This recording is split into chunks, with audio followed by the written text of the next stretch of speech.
اعوذ باللہ من الشیطان الرجیم، بسم اللہ الرحمن الرحیم۔ ناظرین محترم، السلام علیکم ورحمۃ اللہ وبرکاتہ۔ میں ہوں آپ کا میزبان محمد رئیس احمد۔ پیغام قرآن پروگرام پیش کیا جا رہا ہے۔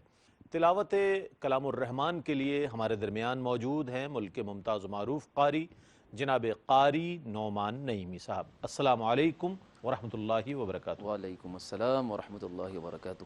اور ان آیات بینات کی تفسیر کے لیے، خلاصے کے لیے ہمارے درمیان موجود ہیں ممتاز و معروف عالم دین علامہ محمد شہزاد مجددی صاحب۔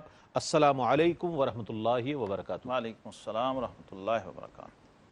ناظرین، الحمدللہ قرآن کریم کی تلاوت، ترجمہ اور تفسیر کا سلسلہ جاری ہے، اور ARYQTV کے اس اہتمام میں پوری دنیا سے رہنے والے ناظرین شامل ہو رہے ہیں۔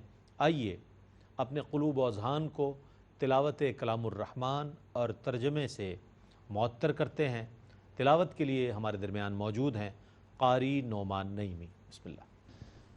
اعوذ باللہ من الشیطان الرجیم، بسم اللہ الرحمن الرحیم۔ اولئک لهم نصیب مما کسبوا واللہ سریع الحساب۔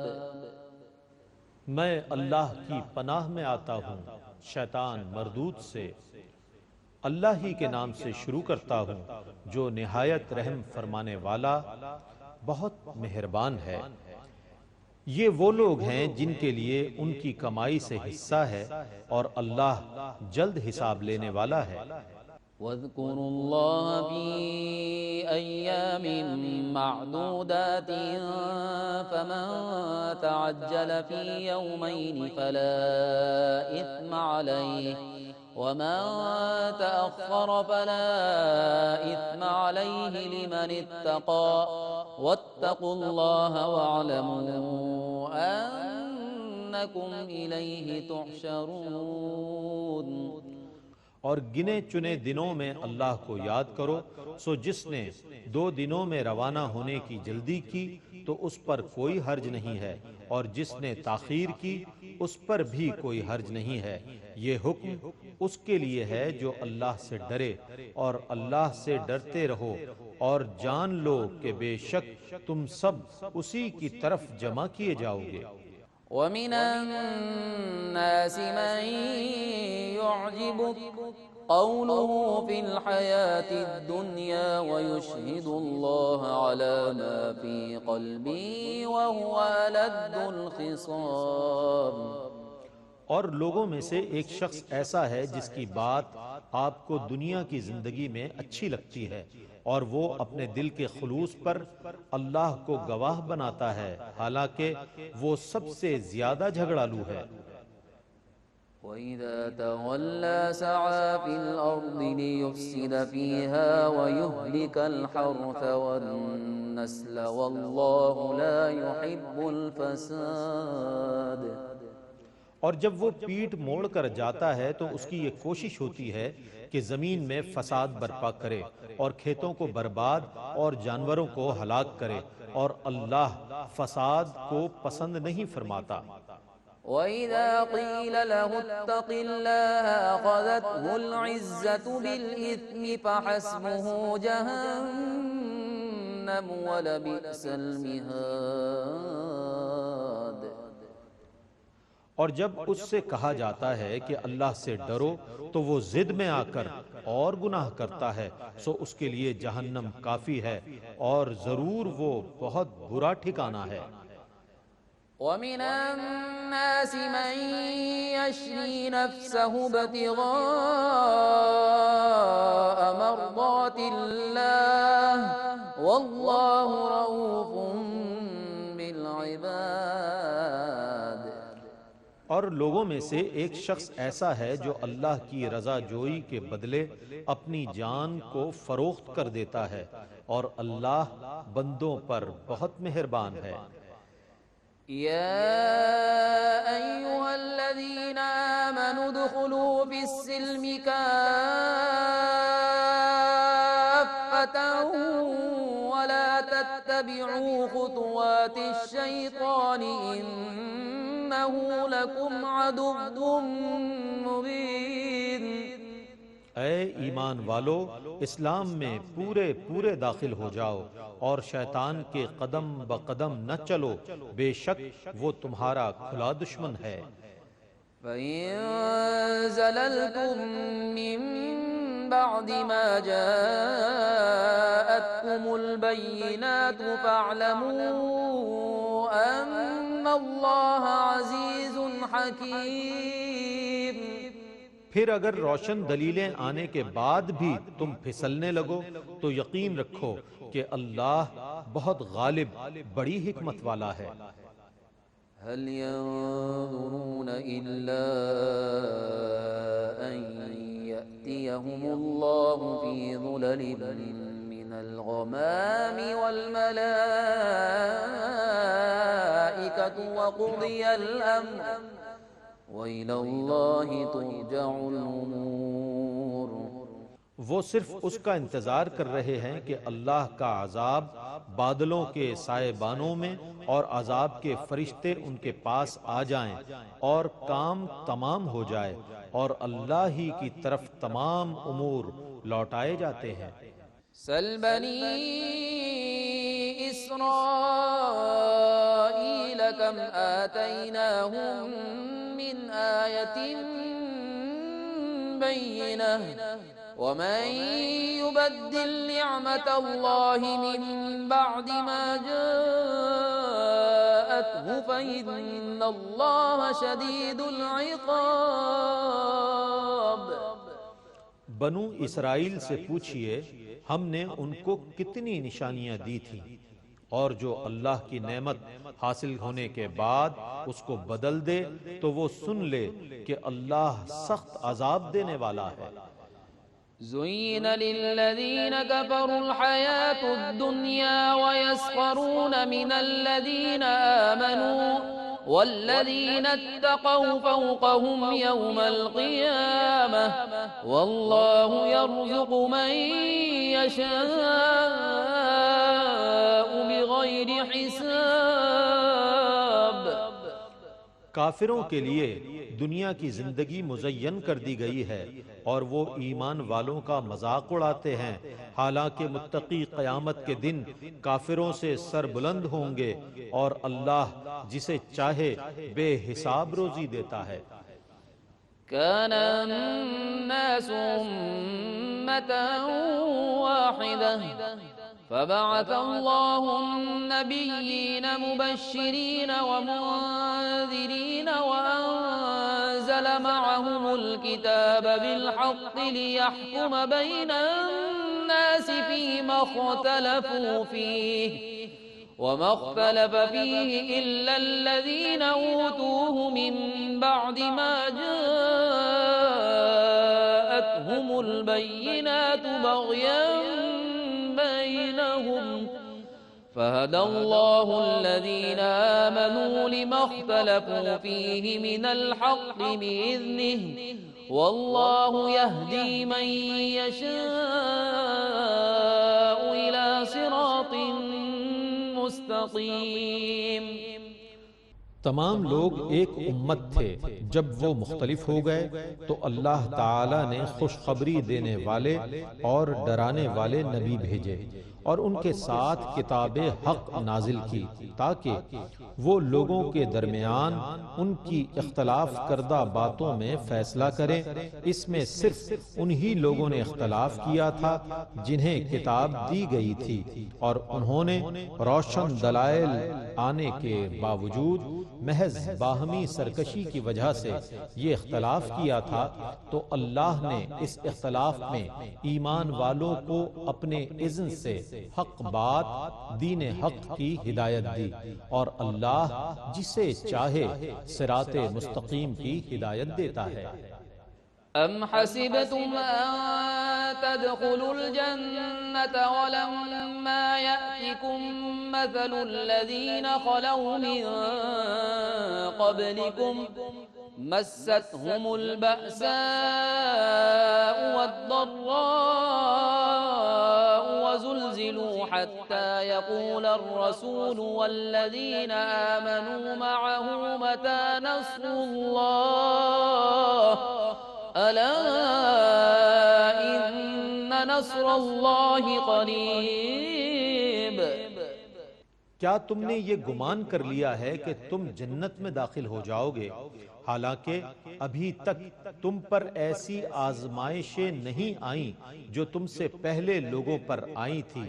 ان پر آفتیں اور مصیبتیں پہنچی اور وہ اس قدر جھنجھوڑ دیے گئے کہ اس وقت کے رسول اور اس کے ساتھ ایمان والے پکار اٹھے کہ اللہ کی مدد کب آئے گی. سنو، بے شک اللہ کی مدد ان قریب آئے گی. يسألونك ماذا ينفقون قل ما أنفقتم من خير فللوالدين والأقربين واليتامى والمساكين وابن السبيل وما تفعلوا من خير فإن الله به عليم. یہ آپ سے پوچھتے ہیں کہ کیا خرچ کریں. آپ کہیے کہ تم ماں باپ، رشتہ داروں، یتیموں اور مسکینوں اور مسافروں پر جو اچھی چیز بھی خرچ کرو گے تو وہ ان کا حق ہے، اور تم جو نیک کام بھی کرو گے تو بے شک اللہ کو اس کا علم ہے. كتب عليكم القتال وهو كره لكم وعسى أن تكرهوا شيئا وهو خير لكم وعسى أن تحبوا شيئا وهو شر لكم والله يعلم وأنتم لا تعلمون.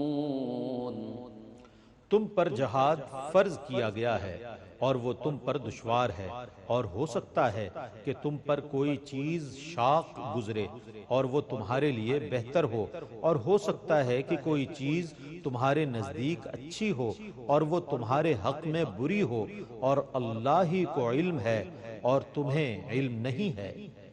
يسألونك عن الشهر الحرام قتال فيه قل قتال فيه كبير وصد عن سبيل الله وكفر به والمسجد الحرام وإخراج أهله منه أكبر عند الله والفتنة أكبر من القتل ولا يزالون يقاتلونكم حتى يردوكم عن دينكم إن استطاعوا ومن يرتدد منكم عن دينه فيمت وهو كافر فأولئك حبطت أعمالهم في الدنيا والآخرة وأولئك أصحاب النار هم فيها خالدون. لوگ آپ سے ماہ حرام میں جنگ کے متعلق پوچھتے ہیں. آپ کہیے کہ اس ماہ میں جنگ کرنا بڑا گناہ ہے، اور لوگوں کو اللہ کی راہ سے روکنا اور اللہ سے کفر کرنا اور مسجد حرام جانے سے روکنا اور ساکنین حرم کو وہاں سے نکالنا اللہ کے نزدیک اس سے زیادہ بڑا گناہ ہے، اور فساد ڈالنے کا گناہ قتل سے زیادہ بڑا ہے، اور وہ کافر تم سے ہمیشہ جنگ کرتے رہیں گے حتیٰ کہ اگر ان کے بس میں ہو تو وہ تمہیں تمہارے دین سے پھیر دیں. اور تم میں سے جو شخص اپنے دین سے مرتد ہو گیا اور وہ حالت کفر میں ہی مر گیا تو ان لوگوں کے نیک اعمال دنیا اور آخرت میں ضائع ہو گئے، اور وہ لوگ جہنمی ہیں جس میں وہ ہمیشہ رہیں گے. إن الذين آمنوا والذين هاجروا وجاهدوا في سبيل الله أولئك يرجون رحمة الله والله غفور رحيم. بے شک جو لوگ ایمان لائے اور انہوں نے ہجرت کی اور اللہ کی راہ میں جہاد کیا وہ لوگ اللہ کی رحمت کی امید رکھتے ہیں اور اللہ بہت بخشنے والا بڑا مہربان ہے۔ يسألونك عن الخمر والميسر قل فيهما إثم كبير ومنافع للناس وإثمهما أكبر من نفعهما ويسألونك ماذا ينفقون قل العفو كذلك يبين الله لكم الآيات لعلكم تتفكرون۔ لوگ آپ سے شراب اور جوئے کے متعلق سوال کرتے ہیں، آپ کہیے کہ ان دونوں میں بڑا گناہ ہے اور لوگوں کے لیے کچھ فائدے بھی ہیں اور ان کا گناہ ان کے فائدے سے زیادہ بڑا ہے، اور یہ آپ سے سوال کرتے ہیں کہ کیا چیز خرچ کریں، آپ کہیے کہ جو ضرورت سے زائد ہو۔ اسی طرح اللہ تمہارے لیے اپنی آیات بیان فرماتا ہے تاکہ تم تدبر کرو۔ في الدنيا والآخرة ويسألونك عن اليتامى قل إصلاح لهم خير وإن تخالطوهم فإخوانكم والله يعلم المفسد من المصلح ولو شاء الله لأعنتكم ان اللہ عزیز حکیم۔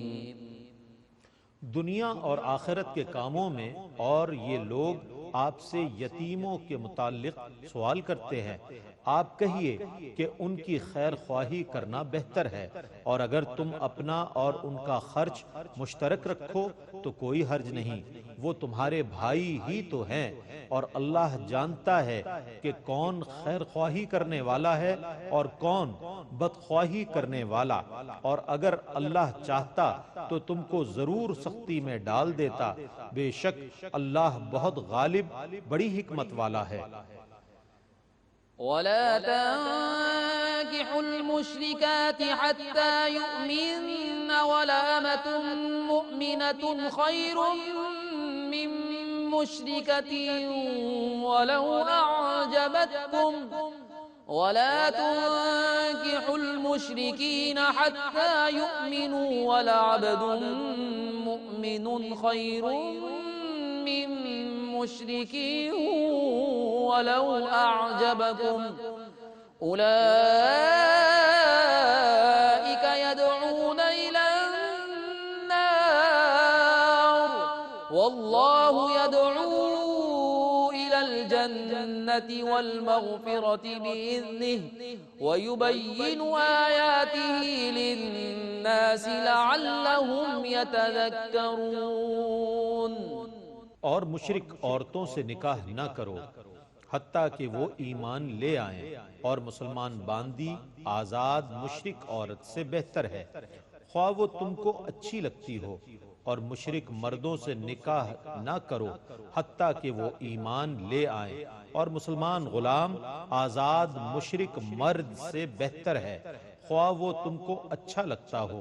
یہ مشرکین دوزخ کی آگ کی طرف بلاتے ہیں، اور اللہ اپنے اذن سے جنت اور مغفرت کی طرف بلاتا ہے، اور لوگوں کے لیے اپنی آیات بیان فرماتا ہے تاکہ وہ نصیحت قبول کریں۔ وَيَسْأَلُونَكَ عَنِ الْمَحِيضِ قُلْ هُوَ أَذًى فَاعْتَزِلُوا النِّسَاءَ فِي الْمَحِيضِ وَلَا تَقْرَبُوهُنَّ حَتَّى يَطْهُرْنَ فَإِذَا تَطَهَّرْنَ فَأْتُوهُنَّ مِنْ حَيْثُ أَمَرَكُمُ اللَّهُ إِنَّ اللَّهَ يُحِبُّ التَّوَّابِينَ وَيُحِبُّ الْمُتَطَهِّرِينَ۔ اور آپ سے حیض کا حکم معلوم کرتے ہیں، آپ کہیے کہ وہ گندگی ہے، سو عورتوں سے حالت حیض میں الگ رہو اور ان سے عمل زوجیت نہ کرو حتیٰ کہ وہ پاک ہو جائیں، اور جب وہ مکمل پاک ہو جائیں تو ان کے پاس وہاں آؤ جہاں سے آنے کا اللہ نے تمہیں حکم دیا ہے، بے شک اللہ توبہ کرنے والوں کو پسند کرتا ہے اور پاکیزگی اختیار کرنے والوں کو پسند کرتا ہے۔ نساؤكم حرث لكم فأتوا حرثكم أنا شئتم وقدموا لأنفسكم واتقوا الله واعلموا أنكم ملاقوه وبشر المؤمنين۔ تمہاری عورتیں تمہارے بیج ڈالنے کے لیے کھیتیاں ہیں، تو تم اپنی کھیتیوں میں جس طرح چاہو آؤ اور اپنے لیے نیک عمل بھیجتے رہو اور اللہ سے ڈرتے رہو، اور یہ یقین رکھو کہ بے شک تم اس سے ملاقات کرنے والے ہو، اور آپ مومنوں کو بشارت دے دیجئے۔ ولا تجعلوا الله عرضة لأيمانكم أن تبروا وتتقوا وتصلحوا بين الناس والله سميع عليم۔ اور تم نیکی، تقوی اور لوگوں کی خیر خواہی سے بچنے کے لیے اللہ کے نام کی قسمیں کھانے کو بہانہ نہ بناؤ، اور اللہ خوب سننے والا، بہت جاننے والا ہے۔ لا يؤاخذكم الله باللغو في أيمانكم ولكن يؤاخذكم بما كسبت قلوبكم والله غفور حليم۔ اللہ تم سے تمہاری بے ارادہ کھائی ہوئی قسموں پر مواخذہ نہیں فرمائے گا، لیکن ان قسموں پر تم سے مواخذہ فرمائے گا جو تم نے پختہ ارادوں سے کھائی ہیں، اور اللہ بہت بخشنے والا، بہت بردبار ہے۔ للذين يؤلون من نسائهم تربص 4 أشهر فإن فاءوا فإن الله غفور رحيم۔ جو لوگ اپنی عورتوں سے مباشرت نہ کرنے کی قسم کھا لیتے ہیں، ان کے لیے 4 مہینے کی مہلت ہے، اگر انہوں نے اس مدت میں رجوع کر لیا تو بے شک اللہ بہت بخشنے والا، مہربان ہے۔ وَإِنْ عَزَمُوا الطَّلَاقَ فَإِنَّ اللَّهَ سَمِيعٌ عَلِيمٌ۔ اور اگر انہوں نے طلاق ہی کا ارادہ کر لیا ہے تو بے شک اللہ خوب سننے والا، بہت جاننے والا ہے۔ والمطلقات يتربصن بأنفسهن 3 قروء ولا يحل لهن أن يكتمن ما خلق الله في أرحامهن إن كن يؤمن بالله واليوم الآخر وبعولتهن أحق بردهن في ذلك إن أرادوا إصلاحا ولهن مثل الذي عليهن بالمعروف وللرجال عليهن درجة والله عزيز حكيم۔ اور طلاق یافتہ عورتیں اپنے آپ کو 3 حیض تک عقد ثانی سے روکے رکھیں، اور اگر وہ اللہ اور یوم آخرت پر ایمان رکھتی ہیں تو ان کے لیے یہ جائز نہیں ہے کہ وہ اس چیز کو چھپائیں جو اللہ تعالیٰ نے ان کے رحموں بچہ دانیوں میں پیدا کیا ہے، اور ان طلاق رجعی پانے والیوں کے خاوند اس مدت میں انہیں لوٹانے کے زیادہ حقدار ہیں بشرط یہ کہ ان کا ارادہ حسن سلوک کے ساتھ رہنے کا ہو، اور عورتوں کے لیے بھی دستور کے مطابق مردوں پر اسی طرح حقوق ہیں جس طرح مردوں کے عورتوں پر حقوق ہیں، اور مردوں کو عورتوں پر ایک درجہ فضیلت ہے، اور اللہ بہت غالب بڑی حکمت والا ہے۔ الطلاق مرتان فإمساكم بمعروف أو تسريح بإحسان ولا يحل لكم أن تأخذوا مما آتيتموهن شيئا إلا أن يخافا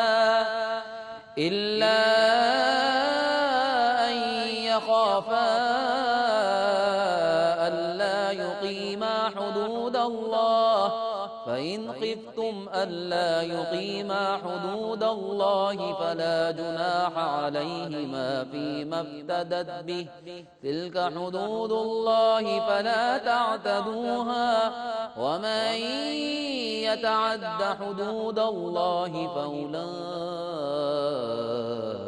هم الظالمون۔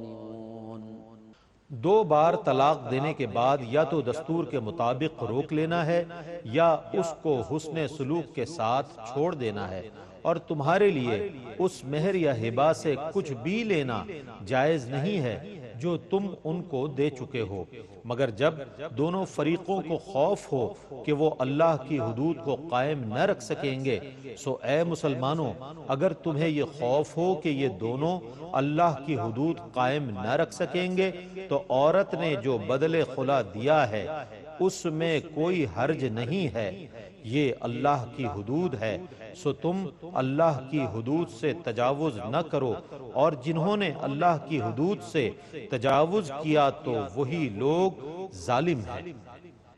فإن طلقها فلا تحل له من بعد حتى تنكح زوجا غيره فإن طلقها فلا جناح عليهما أن يتراجعا إن ظنا أن يقيما حدود الله وتلك حدود الله يبينها لقوم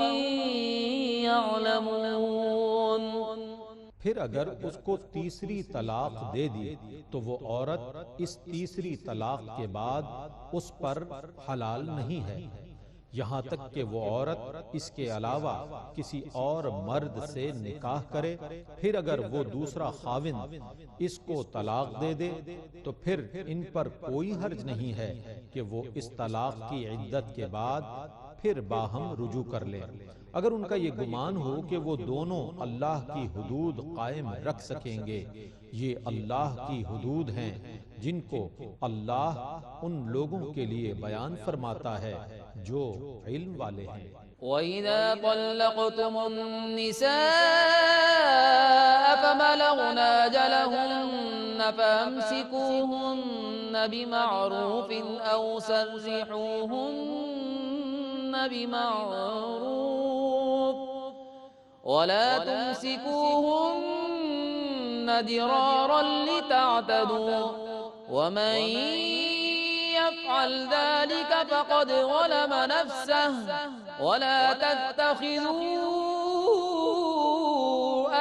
آيات الله هزوا واذكروا نعمة الله عليكم وما أنزل عليكم من الكتاب والحكمة يعظكم به واتقوا الله واعلموا ان اللہ بكل شيء علیم۔ اور جب تم عورتوں کو رجعی طلاق دو پھر وہ اپنی عدت کی میعاد کو پہنچیں تو انہیں دستور کے مطابق اپنے نکاح میں روک لو یا ان کو حسن سلوک کے ساتھ چھوڑ دو، اور ان کو ضرر پہنچانے کے لیے نہ روکے رکھو، تاکہ تم ان پر زیادتی کرو، اور جس نے ایسا کیا تو بے شک اس نے اپنی جان پر ظلم کیا، اور اللہ کی آیتوں کو مذاق نہ بناؤ، اور تم پر جو اللہ کی نعمت ہے اس کو یاد کرو، اور اللہ نے تم پر جو کتاب اور حکمت نازل کی ہے وہ تم کو اس کی نصیحت کرتا ہے، اور اللہ سے ڈرتے رہو اور یقین رکھو کہ اللہ ہر چیز کو خوب جاننے والا ہے۔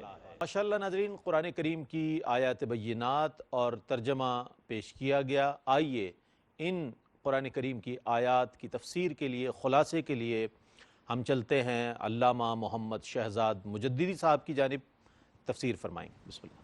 بسم اللہ الرحمن الرحیم، الحمدللہ رب العالمین، والصلاة والسلام علی اشرف الانبیاء والمرسلین وعلی آلہ وصحبہ اجمعین۔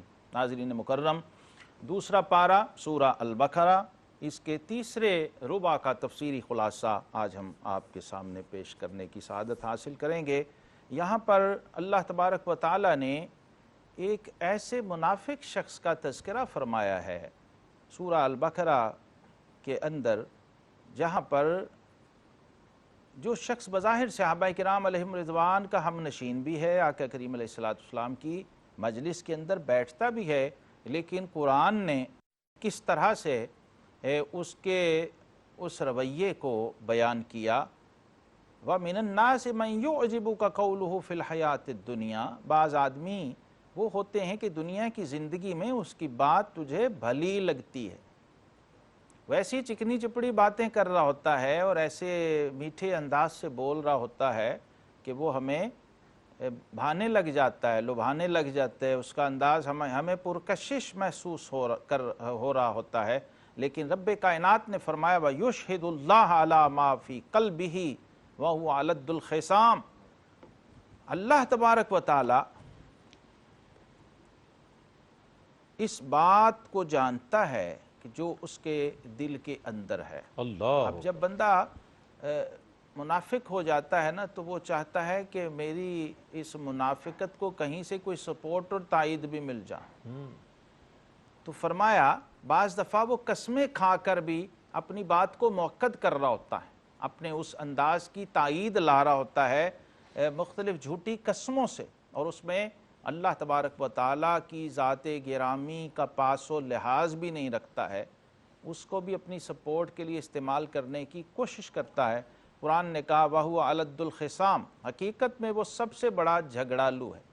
یہ ایک شخص اخنس بن شریک نامی منافق کی طرف اشارہ ہے ان آیات میں، جو حضور علیہ السلام کی محفل میں بیٹھا کرتا تھا اور دعویٰ کرتا تھا محبت کا، میں بڑا عاشق رسول ہوں، مجھے حضور صلی اللہ علیہ وسلم سے بڑی محبت ہے، لیکن غائبانہ فسادی تھا، منافق تھا، اور اسلام کے خلاف سازشیں کیا کرتا تھا، غیر مسلموں کو، یہود اور نصارہ کو اسلام کے خلاف ابھارا کرتا تھا، اور جاسوسیاں کیا کرتا تھا، مسلمانوں کے مال مویشی کو ہلاک کرنے سے بھی دریغ اور گریز نہیں کرتا تھا، اور مسلمانوں کے جو دشمن تھے ان کے ساتھ ساز باز کیا کرتا تھا۔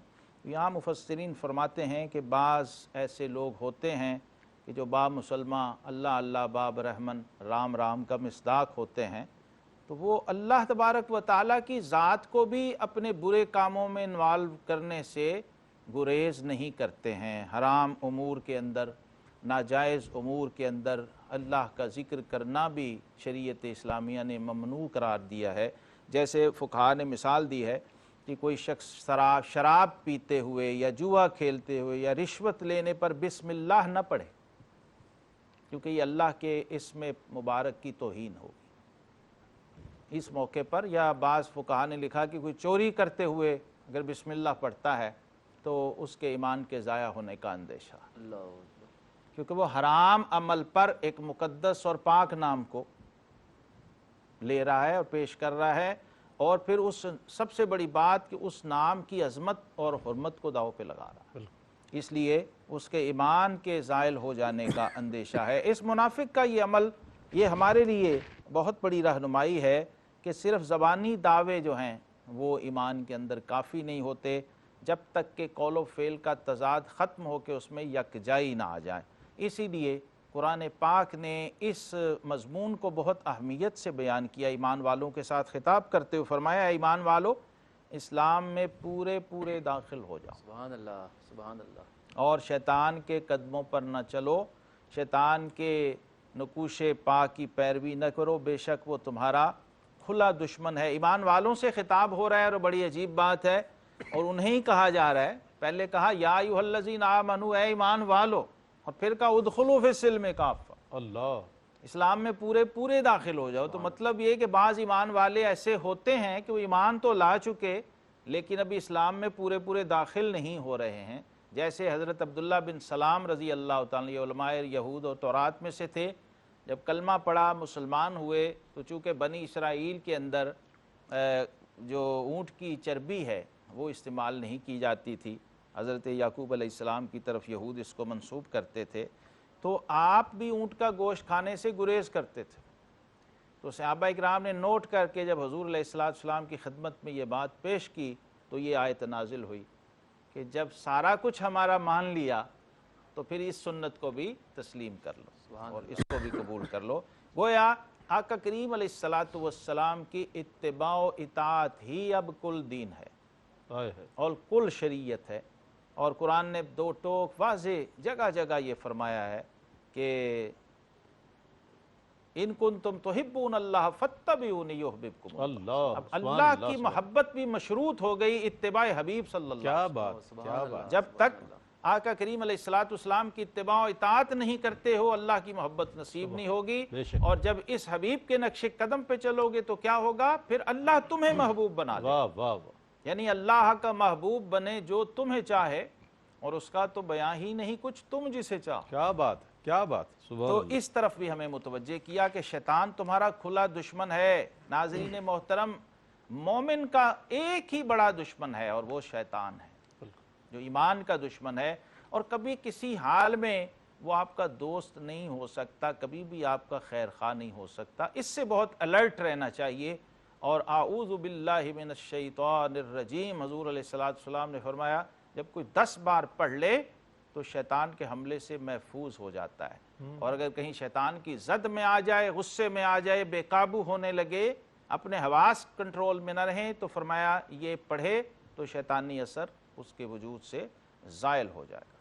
پھر فرمایا بنی اسرائیل سے اے حبیب اب یہ ساری حجتیں تمام کر دی ہیں، اب آپ ان سے پوچھئے، اب ان سے سوال کیجئے، کمت آتیناہم من آیت بینہ، کتنی کھلی روشن نشانیاں، کھلی آنکھوں سے نظر آنے والے معجزے ہم نے تمہیں عطا کیے، اور کتنی اہم بات فرمایا وَمَن يُبَدِّلُ نِعْمَةَ اللَّهِ مِن بَعْدِ مَا جَاءَتْهُ فَإِنَّ اللَّهَ شَدِيدُ الْعِقَابِ، جو اللہ کی آئی ہوئی نعمت کو بدل دے، اللہ کی عطا کی ہوئی نعمت کو بدل دے تو بے شک اللہ کا عذاب سخت ہے۔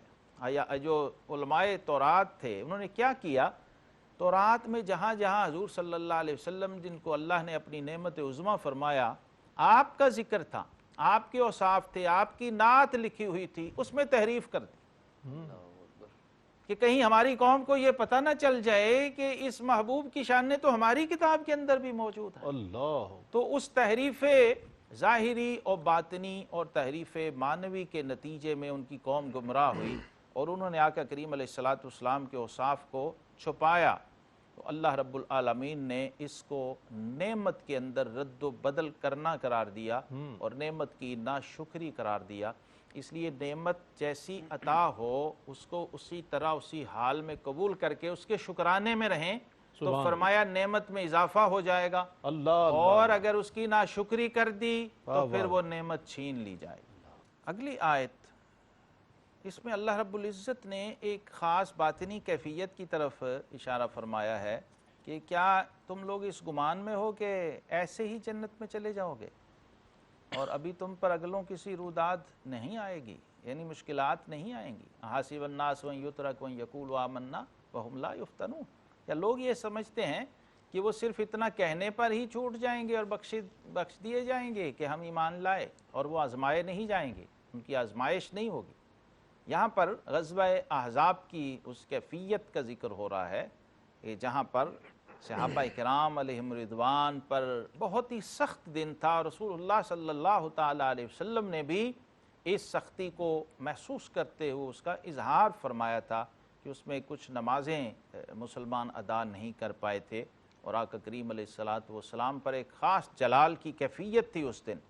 اس وقت مسلمانوں کے اندر جب یہ بے چینی اور یہ عجیب و غریب کیفیت پیدا ہوئی تو اللہ رب العزت نے اس کا تذکرہ یہاں پر فرما دیا کہ اور شدت اور زلزلے کی کیفیت میں وہ کہہ اٹھے، اور رسول اللہ صلی اللہ تعالیٰ علیہ وسلم اور جو آپ کے ساتھی تھے ان پر کیا کیفیت تھی؟ متی نصر اللہ، اللہ کی مدد کب آئے؟ اضطرار اور اضطراب کی انتہا ہو گئی تھی۔ سبحان اللہ۔ تو کیا اعلان ہوا؟ الا ان نصر اللہ قریب، اللہ بے شک اللہ کی مدد قریب آئی، پہنچی چاہتی ہے۔ تو حضرات صحابہ کرام علیہم رضوان کو اگرچہ بہت سخت دن تھا، خندق کا معاملہ جب خندق کھودی گئی تھی، غزوہ احزاب کی تفصیل اگر آپ پڑھیں تو آقا کریم علیہ السلام نے اپنے دستے مبارک سے خود وہ چٹان توڑی تھی، اور وہی دن اور وہی واقعہ جس میں آقا علیہ السلام نے اپنے شکم مبارک پر 2 پتھر باندھے ہوئے تھے، یہ وہ اس موقع کی طرف اشارہ کیا جا رہا ہے اس میں، اور بتایا جا رہا ہے کہ کوئی یہ نہ سمجھے کہ جنت اتنی آسانی سے مل جائے گی۔ جب اتنے محبوب اور پیارے لوگوں پر اتنی شدت آئی ہے اور اتنی مشقتیں اٹھائی ہیں انہوں نے، تو اے بعد والو تمہیں بھی اس کے لیے تیار رہنا چاہیے کہ دین اور ایمان کے رستے میں جب کوئی آزمائش آتی ہے، تکلیف آتی ہے، تو پھر ثابت قدمی کا مظاہرہ کرنا ہے۔ اسی تسلسل میں جو انفاق کی عبادت ہے، اللہ کی راہ میں خرچ کرنے کی عبادت، اس کو بھی قرآن نے وضاحت سے بیان کر دیا۔ یسألونک ماذا ینفقون، یہ پوچھتے ہیں کہ ہم کیا خرچ کریں اللہ کی راہ میں، کتنا اور کیسا خرچ کریں، تو فرمایا قل ما انفقتم من خیر، فرمایا اللہ کی راہ میں جو مال حلال طریقے سے کمایا ہے نا وہ خرچ کیا کرو، جو اچھا اور بہتر اور پاکیزہ مال ہے۔ سبحان اللہ۔ ہر قسم کا مال اللہ کی بارگاہ میں قبول نہیں ہوتا۔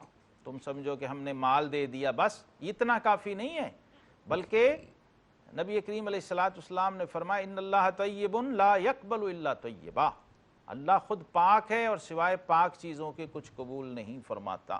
تو اس کا پاک اور طیب ہونا، حلال ہونا بھی ضروری ہے، اور پاک اور طیب ہونا بھی، اور پھر ترجیحاً ہمیں ہمارے دین نے سکھایا ہے خرچ کہاں کرنا ہے؟ اپنے والدین پر، اپنے قریبی رشتہ داروں پر، پھر یتیموں پر، پھر مسکینوں پر، اور پھر وابن السبیل راہ گیروں پر۔ پھر آگے یہ ایک ترتیب دے دی ہے ترجیحات کی۔ حدیث پاک میں ہے کہ کسی اور کو زکوٰۃ دینے کی بجائے اپنے قریبی رشتہ دار کو اگر زکوٰۃ دی جائے تو اس کا 2 گنا ثواب ہے۔ سبحان اللہ۔ سبحان تو یہ ایک ترجیحات ہمیں ہمارے دین نے بیان کر دی کہ آپ ایک ہی عمل سے زیادہ اجر کیسے حاصل کر سکتے ہیں۔ اور ایک اور چیز قرآن پاک میں بہت ہی خاص نکتہ ہے یہ، جس کے اندر ہمیں یہ سمجھایا گیا کہ بعض دفعہ حالات جو ہیں وہ تمہیں ایسا نظر آ رہا ہوتا ہے کہ یہ چیز اگر مجھے مل جائے تو بہت اچھا ہو، اور یہ اگر نہ ملی تو بہت افسوس ہو۔ تو قرآن نے اس کو بھی بڑے 2 ٹوک انداز سے ہمیں سمجھا دیا کہ قریب ہے کہ تم کسی بات کو برا سمجھ رہے ہو اور وہ تمہارے حق میں بہتر ہو، اور قریب ہے کہ کوئی بات تمہیں پسند آئے، تمہیں اچھی لگ رہی ہو، عسیٰ ان تحبوا شیئا وہو شر لکم، اور وہ تمہارے حق میں بری ہو۔ اس لیے توکل اور اعتماد صرف اور صرف اپنے رب پر رکھو۔ کیوں؟ کیونکہ حتمی اور قطعی علم صرف اور صرف ذات باری تعالیٰ کے پاس ہے۔ واللہ یعلم وانتم لا تعلمون۔ بے شک۔ اور پھر یہ جو ہم بات بات پہ قسمیں کھاتے ہیں اس کا ذکر بھی یہاں آیا، لا یؤاخذکم اللہ باللغو فی ایمانکم ولکن یؤاخذکم بما کسبت قلوبکم۔ یہاں قرآن نے اشارہ کیا کہ اعمال صرف ظاہری اور جسمانی ہی نہیں ہوتے ہیں بلکہ قلبی اور باطنی اعمال بھی ہوتے ہیں۔ اور یہ دیکھیے فرمایا ہاں اللہ اس پر گرفت فرمائے گا جو کام تمہارے دلوں نے کیے ہیں۔ دل کا نیت ارادہ کرنا اور کسی سوچ پر مائل ہونا، اس پر بھی جزا اور سزا کا ترتب ہوتا ہے، جزا اور سزا اس پر بھی مرتب ہوتی ہے۔ اس لیے فرمایا وہ قسمیں جو بے ارادی طور پر تمہارے منہ سے نکل جاتی ہیں وہ تمہیں معاف کر دی گئی ہیں۔ اس لیے ایسی قسم کا لوگ پوچھتے رہتے ہیں، ان کا کوئی کفارہ نہیں ہوتا، صرف توبہ کر لینی چاہیے۔ جو غیر شرعی قسمیں ہوتی ہیں اس کا کوئی وجود ہی نہیں ہے، یعنی وہ کھائی نہ کھائی برابر ہے۔ قسم کے بھی کچھ آداب ہیں جو ہمیں شریعت نے بتائے ہیں اور سمجھائے ہیں۔ اور ساتھ ہی ساتھ ناظرین مکرم یہاں پر طلاق کے حوالے سے بھی ایک حکم، چونکہ سورہ بقرہ جو ہے قرآن پاک کی بیشتر آیات احکام پر مشتمل ہے، تو آخر میں ایک یہ مضمون بھی آ رہا ہے جہاں پر تیسرا ربع پائے تکمیل کو پہنچ رہا ہے کہ جب تم عورتوں کو طلاق دے دو اور ان کی میعاد پوری ہو جائے تو اے عورتوں کے ولیوں اور والیوں انہیں نہ روکو اس سے کہ وہ اپنے شوہروں سے نکاح کر لیں جبکہ آپس میں موافق شرع رضامند ہو جائیں۔ اب یہاں پر بھی ہمیں یہ مسئلہ سمجھا دیا گیا، ذالک یوعظ بہ من کان منکم یؤمن باللہ والیوم الآخر وذالک ازکی لکم واطہر۔ جو خواتین کا نفقہ ہے اور خرچہ ہے اس کو قرآن نے بیان کر دیا ہے کہ اگر عدت کے اندر اندر کوئی خاتون ایک طلاق کے بعد میاں بیوی دوبارہ رجوع کر لیں تو وہ دوبارہ سے میاں بیوی بن کے رہ سکتے ہیں، ان کو منع نہ کیا جائے۔ اسی طرح رضاعت کے حوالے سے کہ جب ایک خاتون اس کے پاس اولاد بھی ہے اور بچہ بھی ہے اور اس کو طلاق دے دی گئی تو قرآن نے بتایا کہ وہ جو اولاد ہوگی اور وہ جو خاتون ہوگی جس کو طلاق دی گئی ہے اس کا خرچہ شوہر کے ذمے رہے گا، اس کا نفقہ، اور جس کا بچہ ہے اس پر عورتوں کا کھانا اور پہننا حسب دستور لازم ہے۔ یہ قرآن پاک کے اندر بہت صراحت کے ساتھ وضاحت کے ساتھ بیان کر دیا گیا۔ اسی طرح یہ جو ازدواجی معاملات ہیں، عائلی مسائل ہیں، اس میں طلاق کے حوالے سے بھی قرآن نے بتا دیا کہ بیدہ عقدۃ النکاح، وہ جو مرد ہے نکاح کی گرہ اس کے ہاتھ میں ہے، وہی اس کو توڑ سکتا ہے جیسے اس نے باندھی تھی، یعنی حق طلاق جو ہے وہ مرد کے پاس ہے اور حق خلع جو ہے وہ عورت کے پاس ہے۔ اس کو بھی قرآن پاک نے بیان کر دیا۔ اور آخر میں یہاں پر ایک بہت اہم چیز آئی جس میں فرمایا گیا کہ اللہ تبارک و تعالی نے جو نمازیں تم پر فرض کی ہیں ان کی حفاظت کرو، ہر نماز کی، لیکن والصلاۃ الوسطیٰ، جو درمیانی نماز ہے، اس پر مفسرین فرماتے ہیں، یعنی جمہور مفسرین کہتے ہیں کہ اس سے مراد نماز عصر ہے، اور اس کا اشارہ حدیث کے اندر بھی اور صحابہ کرام کے آثار میں بھی موجود ہے۔ ہر نماز کی حفاظت کرو لیکن درمیانی نماز کی، بیچ والی نماز کی زیادہ حفاظت کرو۔ وَقُومُوا لِلَّهِ قَانِتِينَ، اور اللہ کے لیے اپنے اندر ادب اور تواضع اور عاجزی پیدا کرو۔ عبادت کی یہ روح ہے، اس کے بعد بغیر عبادت نہیں ہوتی بلکہ عادت بن جاتی ہے۔ اللہ تبارک و تعالیٰ کی راہ میں خرچ کرنا، اس کے آداب وہ بھی ہمیں بتائے گئے، مالی عبادت کیسے کرنی ہے اور جانی عبادت کیسے کرنی ہے، اور پھر اس کی برکات اور اس کے فیوز ان کو کس طرح حاصل کرنا ہے، اس کا تذکرہ بھی ان آیات کے اندر فرما دیا گیا ہے۔ اللہ تبارک و تعالی ہمیں اپنے احکام پر عمل کی توفیق عطا فرمائے۔ وآخر دعوانا ان الحمدللہ رب العالمین۔ سبحان اللہ، ماشاءاللہ۔ سعادت کے اس سفر میں آپ کا اور ہمارا ساتھ رہا۔ ARYQ TV کا یہی پیغام ہے کہ قرآن سے محبت کیجئے، قرآن کی تلاوت کیجئے، قرآن کے پیغام کو سمجھنے کی کوشش کیجئے اور اس کے مطابق اپنی زندگی گزاریں، اور پیغام جو ہے قرآن کا اسے عام کیجئے۔ اللہ تعالی ہمارا بیٹھنا، قرآن سننا، قرآن پڑھنا اپنی بارگاہ میں قبول فرمائے۔ اس کے ساتھ ہی اپنے میزبان محمد رئیس احمد کو اجازت دیجئے۔ اللہ حافظ۔